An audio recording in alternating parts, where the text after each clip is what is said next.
Hi guys, sorry this is late. I've been feeling under the weather. Still slightly under the weather, but I decided that this has to go up before it gets too late. Plus I wanted to hear you guys opinions on the episode. Um my first point that I made is about Elena. Now I know most of us saw the previews and all that, so we were already anticipating Elena looking like a crazy woman. So first, um, it is logical that she would hope that you come back to life. Um, I think we're all kind of thinking that since he had on the ring and that Banner moved the Hunter's mark, that maybe there is a chance that he could, not no longer be considered supernatural like one of the five, but be human, and then probably the ring would work.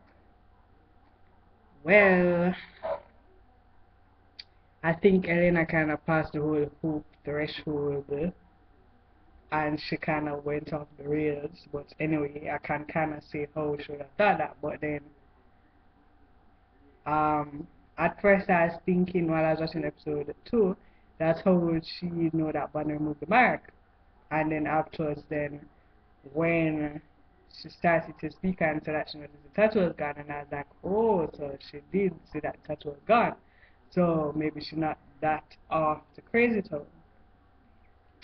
But yeah, she still was kind of off her meds because, and it's expected because that is like the last person from her family that she have left, and she didn't want him to die. So it's kind of expected. Anybody would kind of like get off and all of that.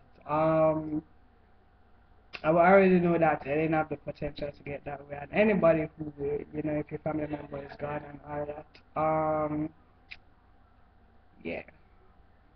My next point is Catherine.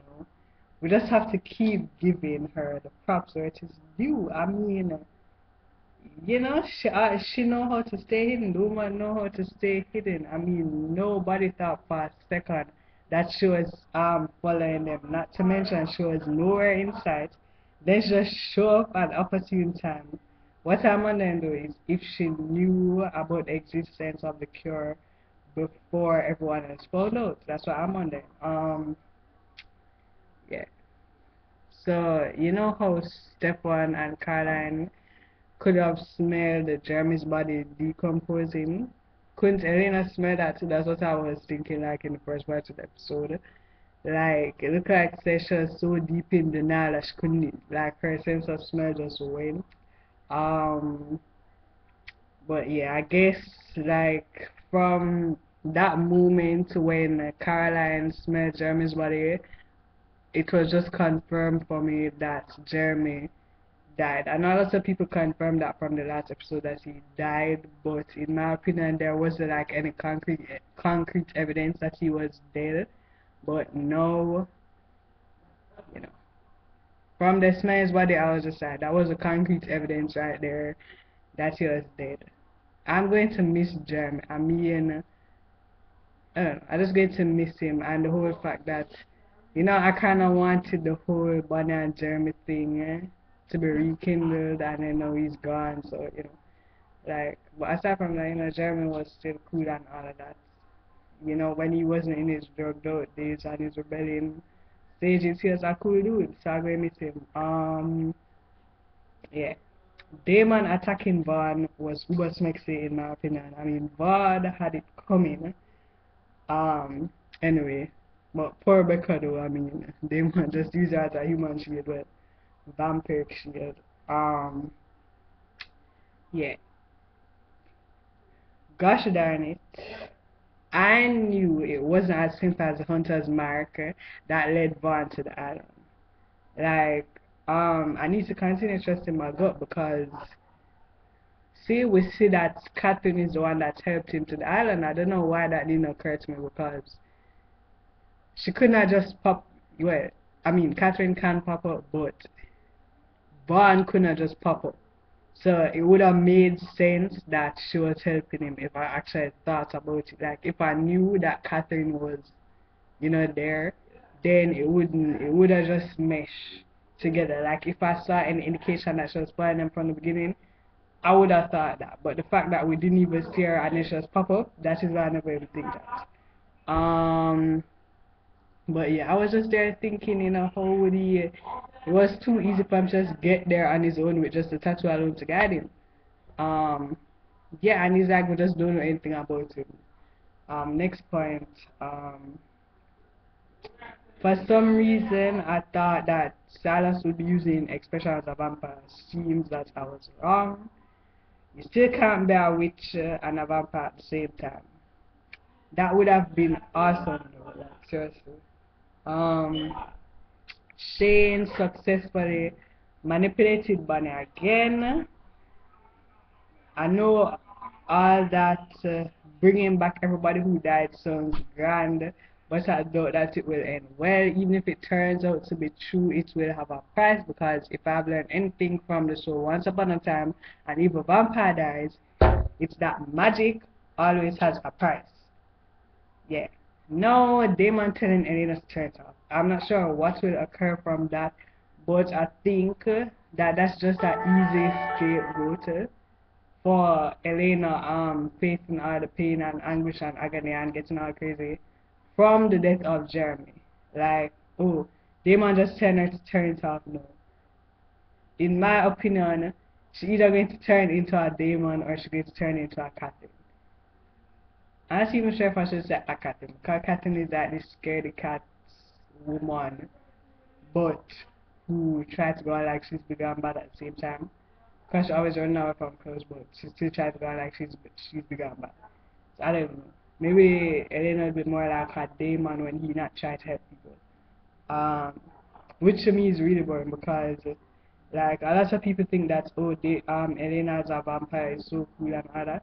But in my opinion it's not cool because she's not going to have that much dimension. I mean, if you think about it in terms of, yes, she will have a lot of dimensions, but she's going to be like a carbon copy or the female version of Damon or something like that. She's not going to be like her own character. The reason why I used to rate Elena is because she was like one of the few people who actually had these grand morals and she used to stick to her morals, and then as she turned into a vampire, she was just like turned into this slave to the blood. Jano. Yeah, anyway. Next point.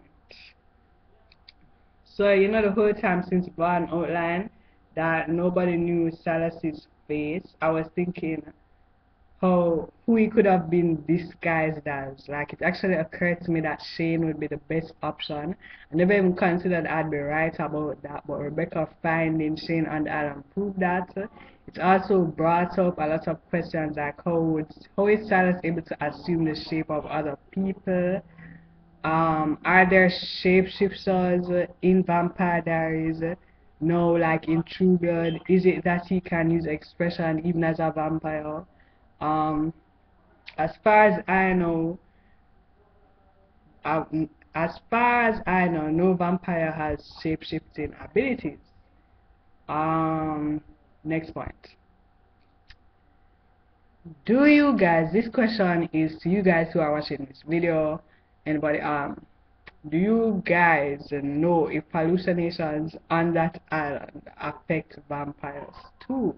I've been thinking about it and I can't think of an instance where it does. Though since it's believed that Silas was causing them, maybe since he's the first vampire created, he has ultra compulsion powers, making him able to do things to the mind evil clothes can't do.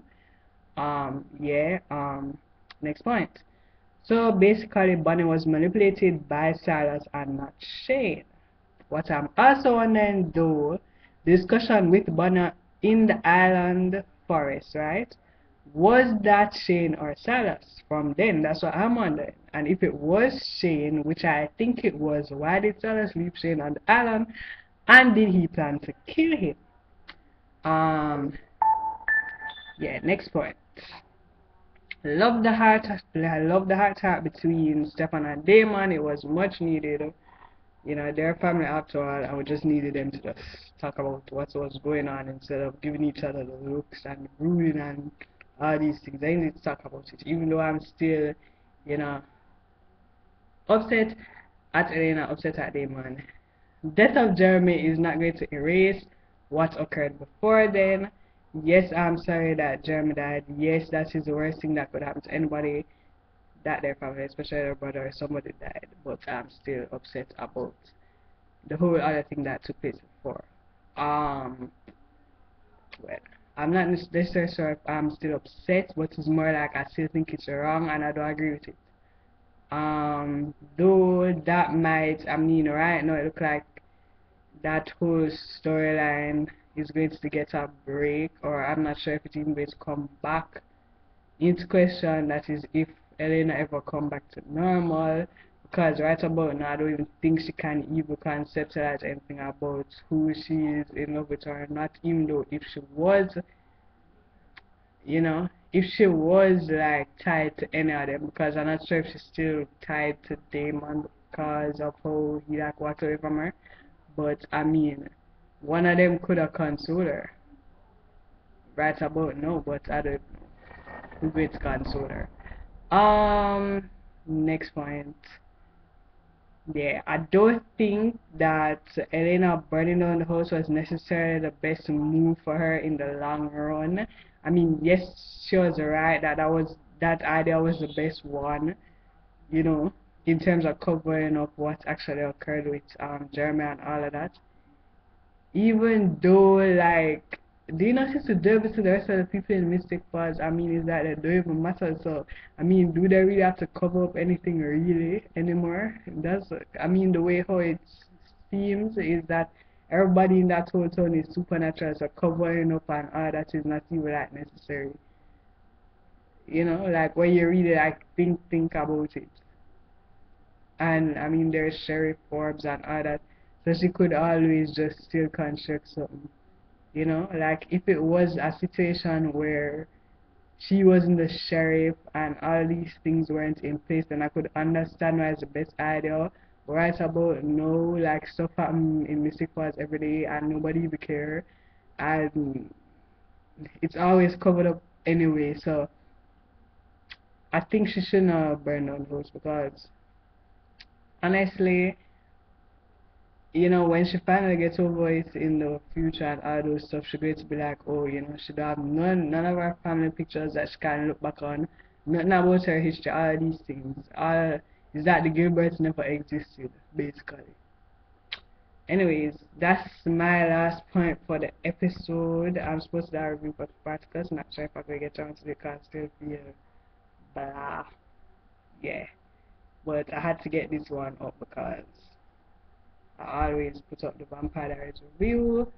Yeah, you guys, you can tell me below what your thoughts are on the points that I brought up and also what you guys thought, and also please answer the questions that I posed in the video. I never just said them because I actually want to hear what you guys think because I, you know, not sure.